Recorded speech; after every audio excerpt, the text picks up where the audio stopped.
tugenda musikwe kwa bulijjo Museveni wajja n'atubbako akalulu n'atambula kubanga eza tuwangula oba eggwanga tulita kubanga buli muntu gwotunulako abantu bonna mu bibuga babagobyeyo abantu bonna balinga bamasiikiri mu nsi yaabwe tugenda mu kalukano ka kyenyeje nga bwe mubadde mukola nti Museveni ataddewo akaluluke balina okumulangirira najja n'ababba akulira akakiiko n'ababba n'asigala ng'aleereeta mu nsi yammwe wano nga mumukubira ne mu bugalo kuba babawadde obusooda n'obusente akaluke tugendamu naddala nga tusaanawo ensi yaffe nga buli omu ali ku kisenge ng'abaweerera abaana temukyasobola kufuna mirimu olw'amawanga gammwe temulina connection ng'abaalina ngazi square mile z'ettaka nga mubeera mu byalo nga mulima zonna bazibagobyeko abasajja bazeddiza mwe mubeerawo ku 10 simanya 5 ku 5 abaasuubula nga wano nga mwenna babagobye mu business abali ku nnyanja bonna nga babagobyeyo tebakyabeetagayo bataddeyo amagye ng'abasajja balagira gwe balagira ono mutte gwe batemula ono mukwate gwe bateeka mu kkomera ne ogenda mu bitongole ebya justice nga mu judiciary gy'onoonya justice singa tokyamulaba ng'owulira lukolosofa na lulatini lwe lwogerwa embeera tegenda kuba ya bulijjo neyanziza nnyo neyanzege nsaba bano ababaka bali wano ebiro byakyuse kale honorable ebiro omuganda agambe enswa bw'ekyusa amaaso nga naawe okyusa envubo okay tubaanirizaako buli omu gy'osinziira okubeera nga otugoberera webale nnyo okulondawo omukutu guno kulw'ensonga n'ebigenda maaso mu ggwanga Uganda.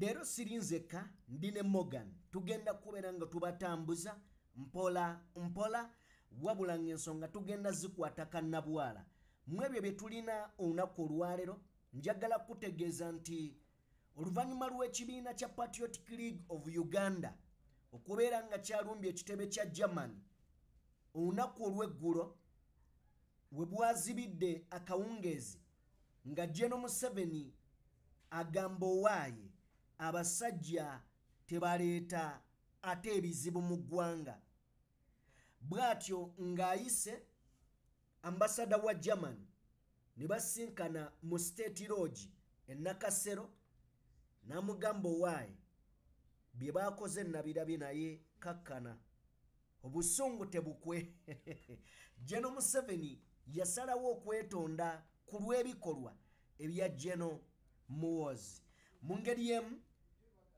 mwami Museveni we yali ku State of National Address in fact we yali mu kusoma budget yavaayo ne yeegayirira ab'e Nakaseke bamuyambe akasajja kano kaluta maguzi bakajja mu parliament kanoonye emirimu emirala ekituufu kiri nti kamukuba left right and center mu ngeri emu njagala kutegeeza gwe wenna ali eyo agenda maaso n'okubeera nga otugoberera nti ebigambo si birungi bw'obanga otudde n'otunya n'akaseera ke tugendamu ak'ebyokulonda si birungi eri mwami Museveni akadde kano nga bataataaganya bakyeruppe asazeewo ye waakiri akakkane baleme mutwala bulala mukko newankubadde nga ate yandiba yatuma omutabani mu ngeri emu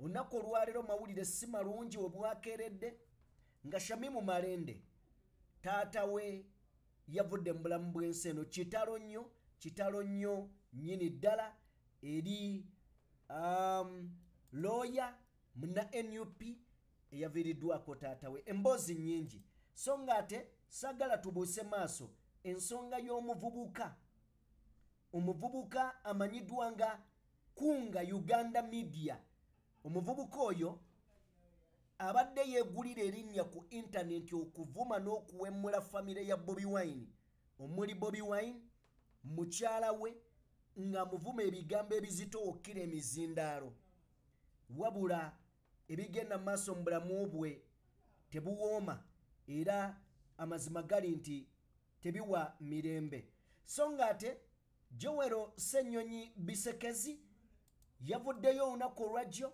n'agenda maaso n'okubeera nga ateeka ku nninga abakulu mu ggwanga lino Uganda olw'ensonga nti ekibbattaka kyongedde okubeera nga kikuulira ddala ejjembe mu ggwanga Uganda avuddeyo bw'atyo n'ateeka ku nninga abakulu n'abagamba nsi egenda okubeera emmanja y'enkoko Rob ebigambo bye tebibadde biwonvu ab'obuyinza mu ggwanga Uganda awo nno we tugenda okutambulira mu nsonga nnyingi ddala nnyo namukadde gwe twabise olunaku olwajjo kizuuliddwa namukadde ono gy'ali mulamu muntu mulala eyafudde wabula nga brand eno teyakoleddwa just fefeka wabula n'omukulembeze yataddeyo ekifaananyi in fact akatambi n'amala n'akajjayo katukole bwe tuti then ate tujje tutandikire awo ebigambo olunaku olwaleero.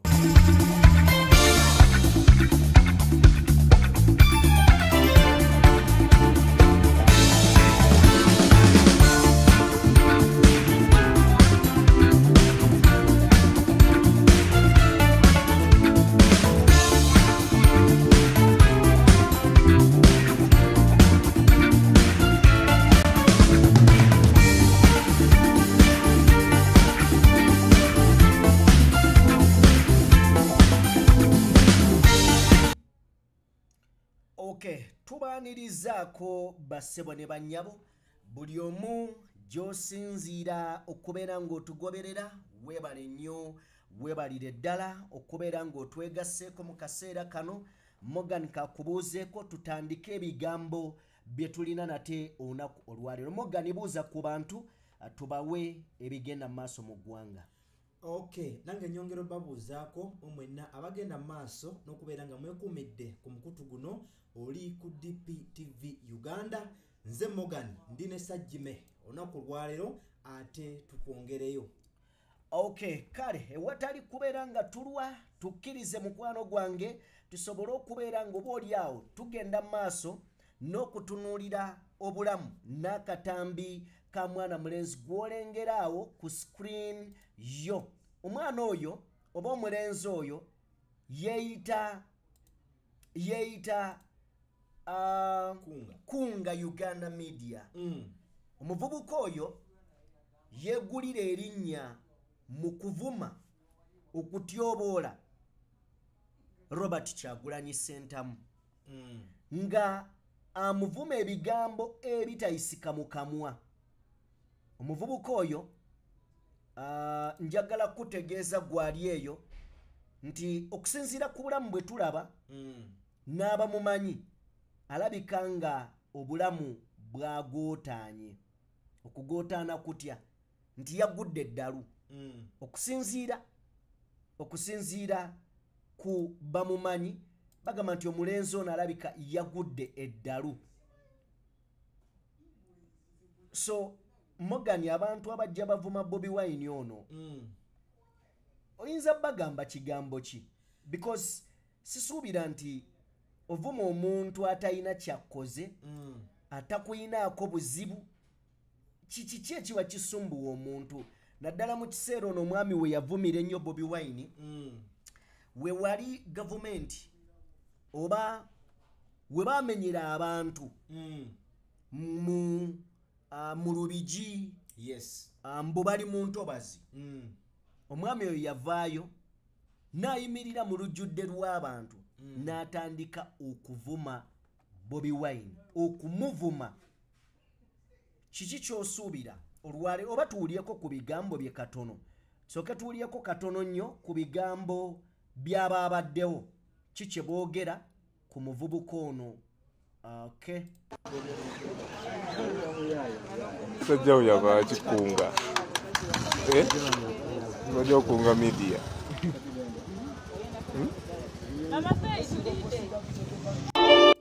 Morgan kiki olowooza? Kyendowooza bw'olaba omuvubuka omuto kyenkana tuli mu sayizi y'emu nga bwe yayita Kunga era nga bwe yandikunze banne kyannaku nti ali tugenza otuuka olunaku olwaleero ng'ate yeekunga yekka. mu kifo ky'okubeera nga yenyigira mu bikolwa betuyinza okugamba nti nno ebijjuna ensi ye naye ate yalabikako oba oliawo ng'ate akakkanya omuntu eyandimuyambyeko okubeera nga bavuunuka ekizibu manyifu abavubuka ebiseera ebisinga tubeera nnyo n'omwoyo nga twagala nnyo ebintu ebyamangu akwoteeka n'ebintu ebiri kakeeka oba otunuulira his excellency Robert Kyagulanyi Ssentamu n'omuntu amuvuma ebyaddala kibeera kyewuunyisa ate era ndowooza kino kigenda kubeera nga kiwa n'abantu abalala abadda ku his excellency nga bamuvuma nti kijja kubalaga nti n'abalala balabireko ono ye kye kibaddewo nti mu kifo ky'abannayuganda kuba ffena tukiraba nti tali mu mbeera nnungi mu kifo ky'abannayuganda okugamba nti oba owaayo omuntu tali mu mbeera nnungi tumufeeko tumutwaleko mu ddwaliro afuna obujjanjabi obw'enjawulo wabula bonna bali mugenda mu maaso n'okubeera nti baseka so kati ndowooza kino ono ayinza okuba nga kyalimu si kyekirungi naye nkakasa nti abalala basobola okumweyambisa nga example bamufuule ekyokulabirako. Okay, yoyo omuvubuka yeggulira nnyo erinnya mu kuvuma nakulaze ku butambi awo nga kwegamba emimwa gyaluwewere nnyo Justin lwakuba nti tebamulinga kumpi naye ndowooza senga wo muba kumpi akuba n'okkuba kati awo kwali kuvuma kubanga kyali asobola. Okay, kale buterevu nnyo emboozi eyo njagala tube nga tugiteeka ebbali bwe tuba nga tugitadde ebbali tugenda kwetooloolera nnyo ku mboozi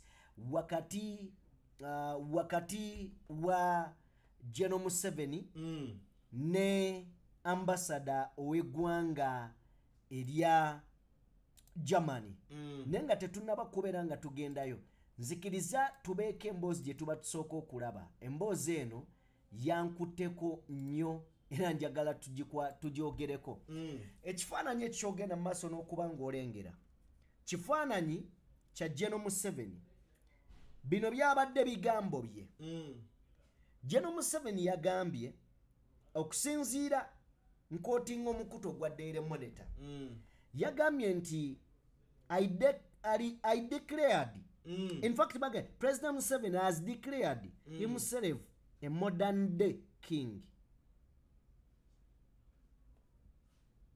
Ye kenyini. Ye. Mbumpimpi. Yerangiridde. Nti kabaka.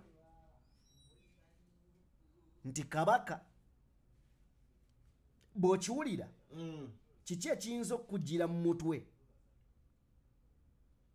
Omuntu nga yerangiridde nti kabaka. Yerangiridde nti ye kabaka naye ate kabaka teyerangirira kabaka bamulangirira yerangiridde nti kabaka era ne bamutuwa bulungi nnyo n'obwakabaka bwe uyo kunnamulondo era ng'olaba bataddeko long live me king long live me king nze kabaka asaba wangaale era ng'akola statement eyo yayongedde n'alabula ba politicians abali b'enguzi tabaagala era ng'agamba mbo bali bawaayo enguzi bawa abantu enguzi olw'okuba ye adonatinga eri abantu beekwasa mbu ye aba awanguzi kyokka ng'ate aba tawanguzi aba ali mu kudonatinga eri abantu kati mmwe abagamba mbu nga ne Museveni awaayo eri abantu nammwe kamuweeyo kajja bajjuutuka kabaka omulabye kabaka no nina n'essaga gye namulabiddemu olunaku olw'ejjo bino bye bakwata nga bw'omanyi nti ebiseera ebisinga abantu babadde bangi nga bakomplaininga ku ntambula ye kakati bayina ejjo we baasibye mu kusiba jjukira abantu bonna babakwata nga tewali agenda tewali avaawo kakati ye omukulu bwe yayiseewo yakubiddeewo campaign ne balaga nti abantu ayina bangi awo wennyini we bakwatira awo nga bw'omanyi nti amakubo bwe geesanga bakwatawo nga tebakkiriza agenda tebakkiriza yadde ayingirawo kati omukulu yakubiddewo kalaale ne bakwatirawo obutambi nga abantu bagamba nti owaayi basanyuse nnyo n'okumulaba oba kyabadde ategeeza nti kabaka oba nti alabiseeko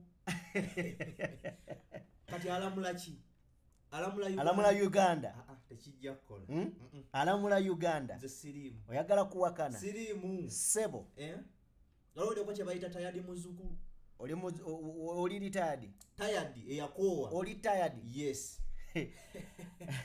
drone oyagala ya kikaaki ejja kubeera ya red kuba erabika amangu kale ye mwami Museveni bw'atyo bwe yagenze maaso n'okubeera nga ayogera mu ngeri yemu nga tetunaba kubeera nga tugenda wala njagala nate ne kano nako tukajjewo mwami Museveni bw'agamba nti nno kabaka ye nga bwe yeerangiridde kino kisobola okutegeerekeka nzijukira ebigambo bya mukoddomi we Odrek Rwaboogo Odrek Rwaboogo yavaayo n'agamba nti baagala Uganda ye gye yayita Dynasty Uganda Uganda eri awo nga tetegeerekeka Odrek Rwaboogo n'agamba nti Abaganda bagezi nnyo basobola n'okusavaivingira ku kantu akatono n'agamba naye ffe tetuli bagezi bwe tutyo kitegeeza beemanyi n'okwemanya nti oluusi banafumu bassebo mu bintu ebimu ng'okutegeera kati Abaganda basiruwadde naye n'agamba nti twagala Uganda ng'ebyenjigiriza biri ku ttaka twagala Uganda ng'ebyobulamu biri ku ttaka naye kati obudde buno noonya ekiyimiridde ne kimbula byonna onoonya ebyobulamu mu Uganda nga tebiriiwo n'agamba nti twagala ffe tubeere bakabaka owulira twagala ffe tubeere bakabaka abaana baffe babeere baki ba prince ne ba princess nagaleka bali abalala bakole donkey work okitegedde yes ife tubeere no nga tuli bakabaka mwami Museveni bw'aba agambye nti no kabaka olowooza tetukima ku bigambo bya Odrek Rwaboogo ne tugamba abasajja beerangirira naye nga anaamalaku awo ekyo kyesimanyi yeerangiridde naye kabaka nga kitegeeza ebintu bingi awo nze naawe kale wano wensinziire oli okujjukiza bannayuganda nti olunaku lugenda kubeera lwankya obwakabaka bwa Buganda bugenda kubeera busoma embalirira yaabwo obwakabaka bwa Buganda bwafuna obwetwaze ng'ennaku z'omwezi 8 Uganda neefunanga 9 meaning that Buganda nkulu nnyo gwe ne bw'onaayagala ogivuyise ne bw'onaayagala ogiteeke ku ttaka amazima gasigala mazima Buganda nkulu mu Uganda era ng'oyagala ogirwana osookanga kubuuza ekigambo Uganda gwe kyotwala nga kikulu kiva mu ki kiva mu Buganda kakati byonna by'oyagala okubeera ng'okola bikole ng'omanyi Buganda lwazi tolina kyagikola wagisangawo ojja kugirekawo n'abaana bo bajja girekawo kati bino tubigamba Ssekabaka Museveni Ssekabaka abayafa tubigamba Kabaka Museveni kiddemu nti tubigamba ani Kabaka Museveni asooka ddamu kyosoose Ssekabaka Museveni weewaawo kale ino gwe oyogera ku Ssekabaka waliwo ekifaananyi kyendabyo wano naye tugenda tuuka wakati mu byonna ebigenda mu maaso Honorable Lutamaguzi Semakula Paulson yes yavaayo gye buvuddeko in fact mwami Museveni yennyini yavaayo n'agamba nti abantu beeyo lwaki temunnyamba akasajja kano ne mukajja mu paalamenti ne kagenda wakini kakola ku mirimu emirala mbompempi Lutamaguzi yatuuka dda mwami Museveni mu kifuba just ayina ngeri ya kumweyambulamu Lutamaguzi agamba bino ebikolebwa mu ggwanga byetaaga bannayuganda kuzuukuka era ebifaananyi byolaba ebiri mu kuyita wano agamba nti bannayuganda mmwe mulina obbiyimiriza okubonaabona kw'Abannayuganda kuyimiridde mu ngalo z'ebifaananyi bino. Njagala okuwulira ali eyo. Gwe kikyolowooza ebigambo bya Honorable Lutamaguzi Ssemakula bituufu?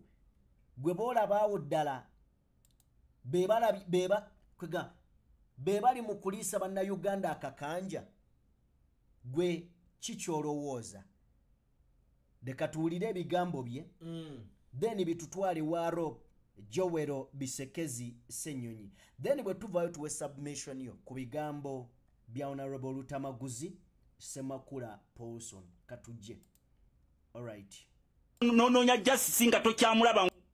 Ulonde gwe tugenda musikwe kwa bulijjo Museveni wajja n'atubbako akalulu n'atambula. Kubanga eza tuwangula oba eggwanga tulita.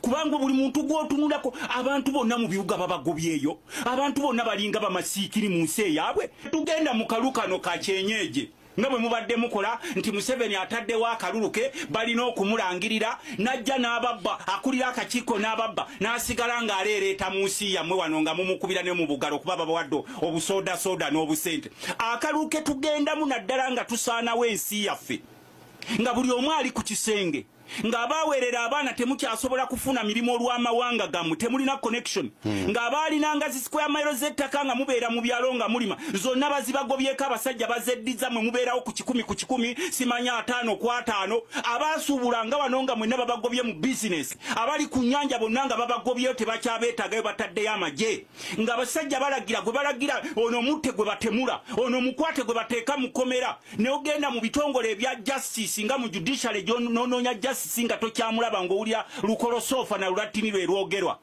Embeera tegenda kuba ya bulijjo. Neyanziza nnyo neyanzege. Nsaba bano ababaka bali wano. Ebiro byakyuse. Kale Honorable. Ebiro Omuganda agambe enswa bw'ekyusa amaaso nga naawe okyusa envubo. Honorable Lutamaguzi Ssemakula.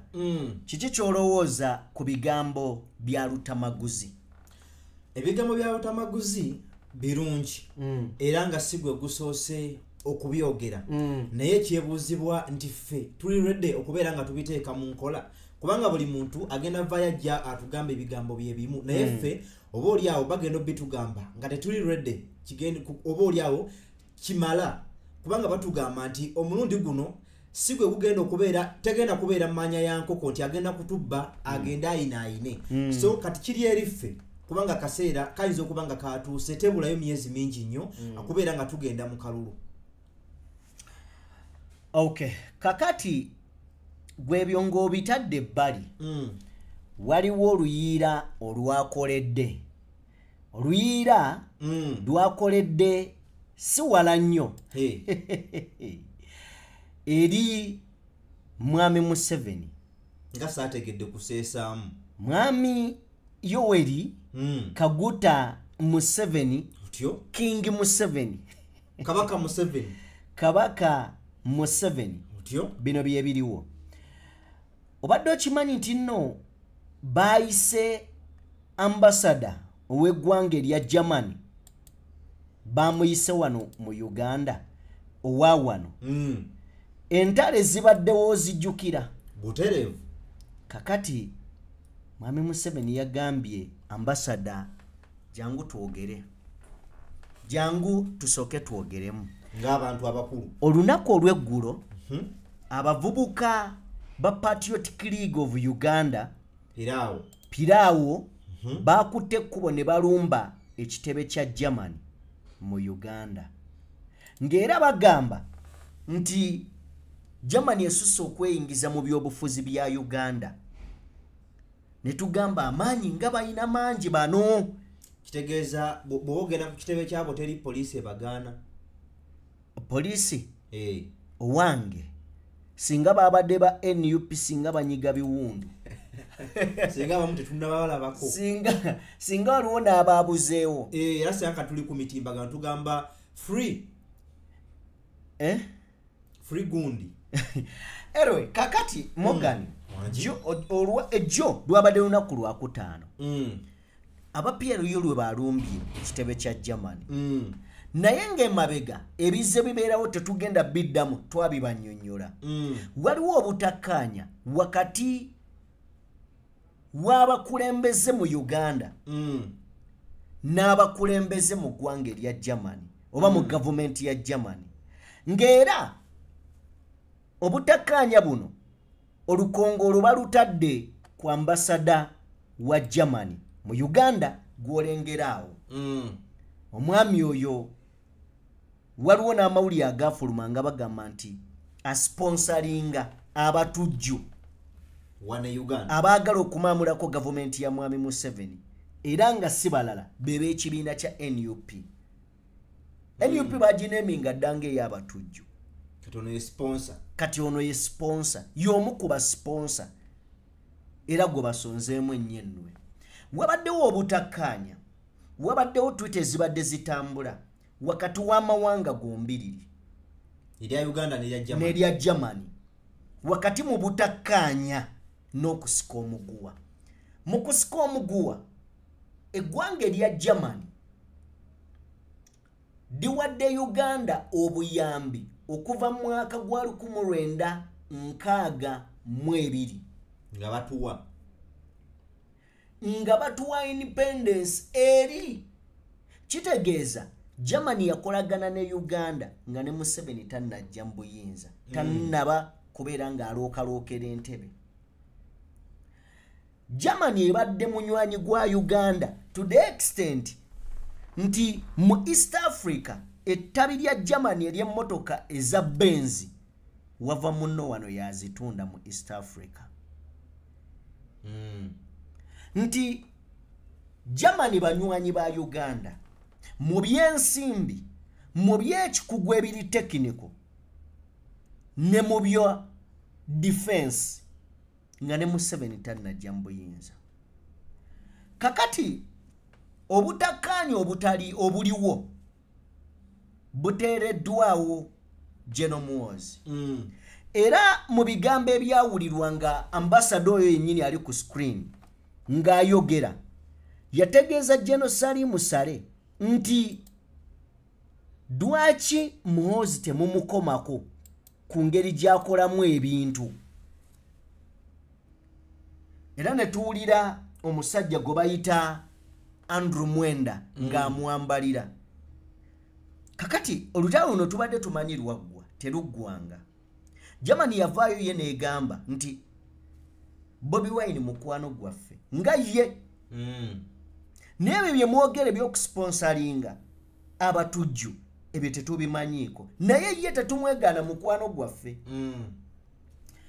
Mu ngeri yemu ne bategeeza nti ebyogerwa nga Germany twagala okukolaganira wamu ne Uganda nga bwe tuzze tukolagana nayo, nekirabika kiganye. Kakati bwe bagamba kiganye, omukulu n'agamba kiganye bwe muvaano mugenda kuzzaako ki? Kati labate ebizibu we bijja, omutabani n'aseesaamu ne bagenda balumba ekitebe. Kya kigendererwa ekiri mu kulumba ekitebe kya Germany. Ekigendererwa kiri nti international community erabe nti bannayuganda balumbye ekitebe kya Germany. Bannayuganda bo basize ekifaananyi nti bannayuganda. So bw'obanga otunuulidde ekisinga wano obukulu, Mwami Museveni yagambye nedda ngenda mu kalulu kyekisooka, neetaaga ssente, abalina okumpa ssente ate be tuli mu kutema.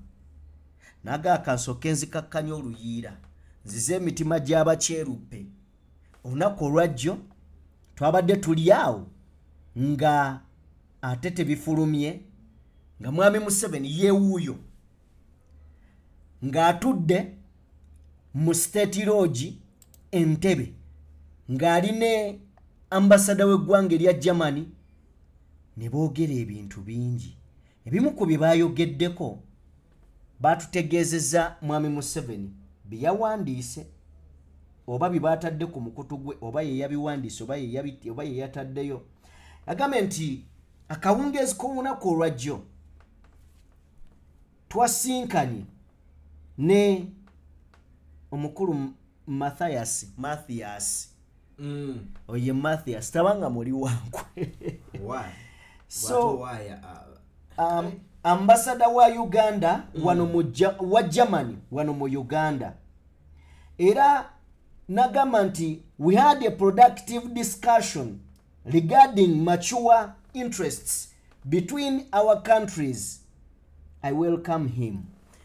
Kino kyembadde nnyonnyola interests wakati w'amawanga nkulu kakati mu kiseera nga tulina gavumenti nga yannakyemalira bateekeddwa okukanga mu bano be balaba nti balina obusobozi okwogerezeganya n'aba-opposition oba ne Bobi Wine leero ye main challenge gwe balina nti balina omukangamu oba okkangamu eggwanga oluvannyuma ate batuule nalyo ku mmeeza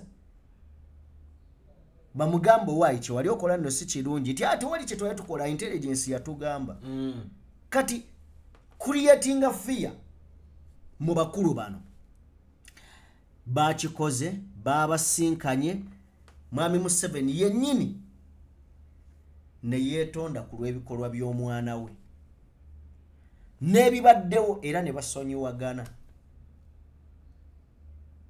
mbu basonyiwaganye nsonyiwa nkusonyiwe kakati kye neebuuza bano baba Germany basiru asi basiru okubeera nga obasindikira oli abakoleko effujjo ate gwe jjoba woye oba olowooza Mwami Museveni bamulabye leero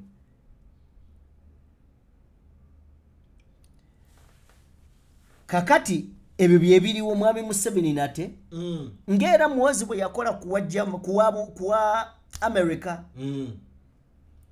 yagamba nti agenda mutika mujje mu Uganda namuwe essaawa 48 bannayuganda baalinda essaawa 48 ne bagamba jeno waffe kikola omutike ku nnyonyi bannange mugoba omutwale jeno teyatuswaza essaawa 48 zaggwako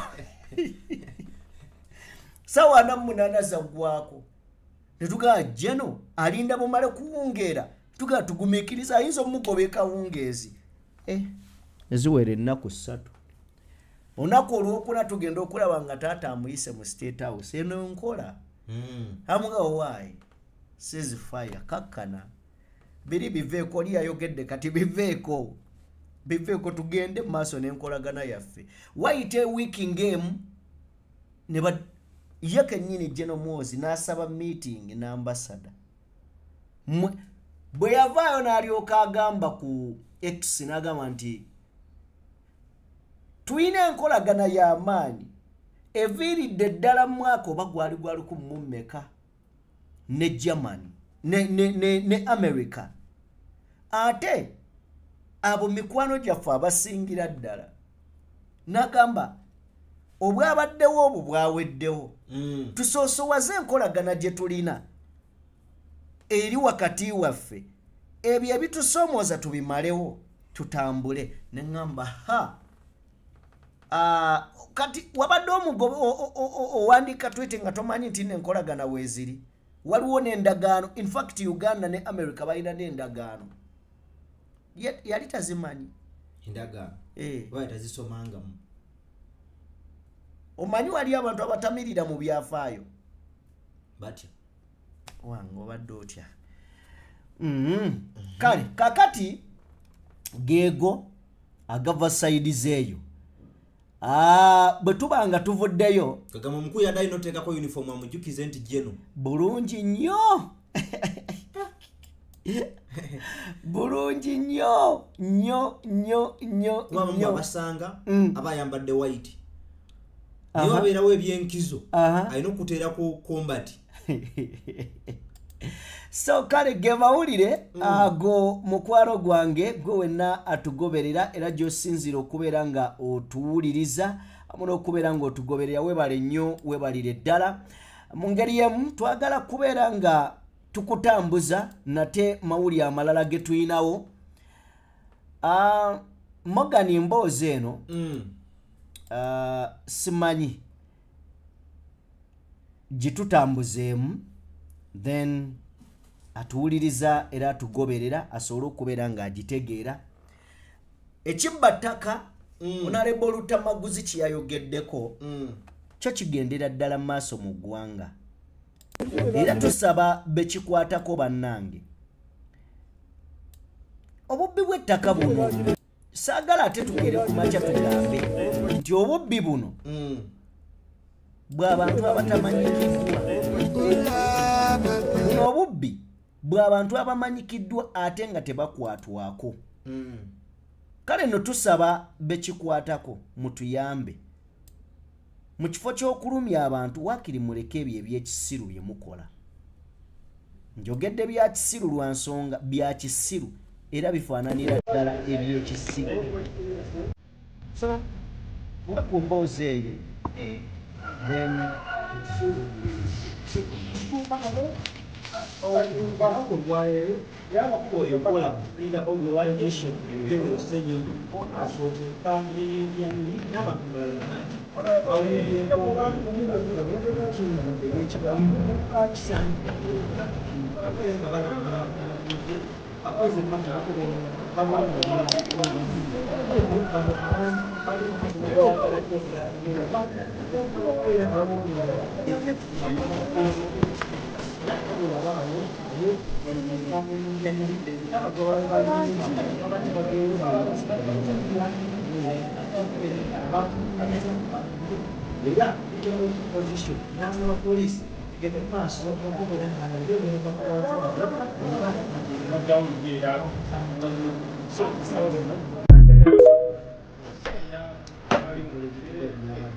all right. Leader of opposition Joel Bisekezi Ssenyonyi ngagenda maaso n'okubeera ng'ayogerako eri abantu beno. You are on the right side of the road. Why do you come in the middle? No waiting for that. We learned that in the middle of the night, thugs were sent by the other party. They came with sticks, with machetes and so on, broke into people's houses, beat people up, stole money that they found, stole TVs and other electronic gadgets and so on. And then they began to plant, they were digging holes to plant poles where the boundaries, according to them, are supposed to be. That's an illegality. Because if you are sure that you are on the right side of the road, why do you come in the middle of the night? Why? It does not make sense at all. Why did you not wait for court, which is coming up in 2 weeks' time? So clearly, these people know that even the law is not on their side. They know that they have got no proper interest in this land. That's why they are coming in the middle of the night to wreak all the havoc that they have wreaked. We condemn in the strongest terms this illegality, this criminality. We hope that police will expedite investigations to see to it that all the perpetrators are brought to book. Of course, in self-defense, I understand that, some of those thugs that came in the night, a couple of them were beaten by the residents, one was killed. It's difficult to blame these residents because these guys came, they broke into people's houses, they have machetes, they're beating them up. People in self-defense decided to go after them. What do you expect?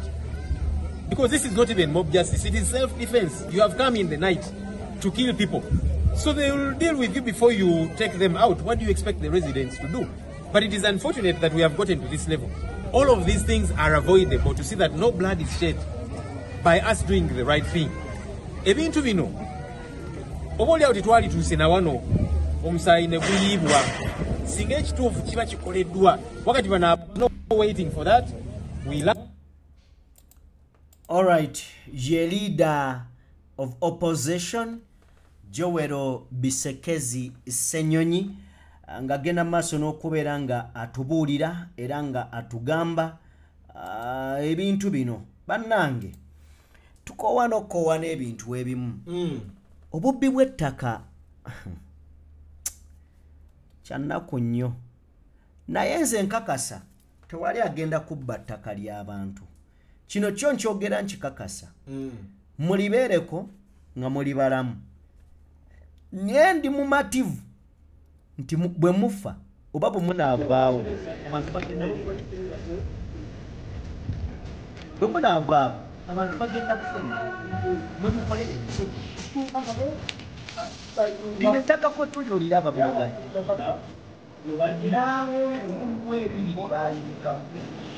kateera baabisa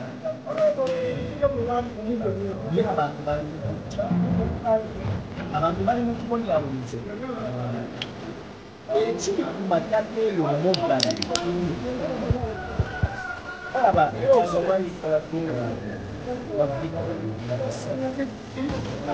naffe amanta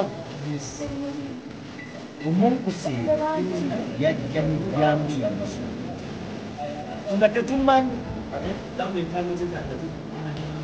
wabula ababadde bakola ettaka lyo nebalabye n'omusajja atandise kutambula n'amajambiya ne babayita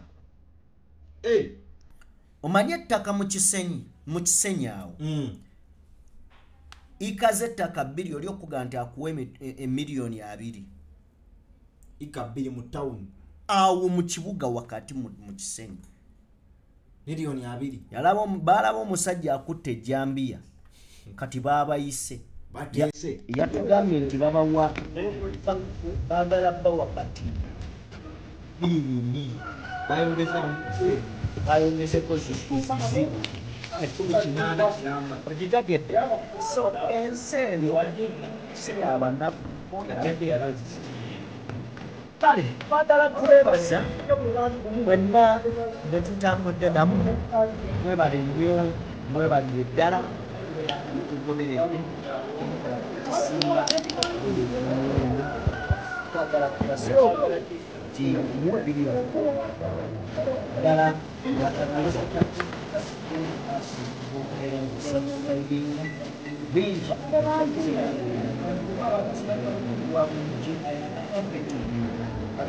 badde sajjini embogani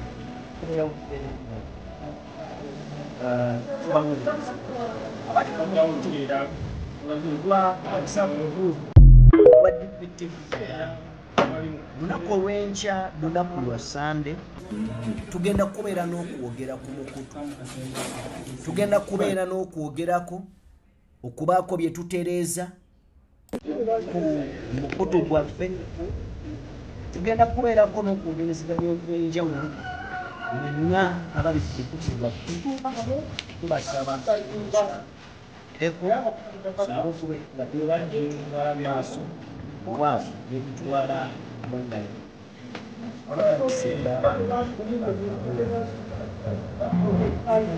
njagala kubeebazaako mwe mwenna betusobodde okubeera nga tutambula nammwe okuviira ddala eri gye twatandikidde ate akaseera kano mwe tugenda okubeera nga tukusiibulira tukwagaliza akaseera akalungi mubeere bulungi mweraba okay kale okay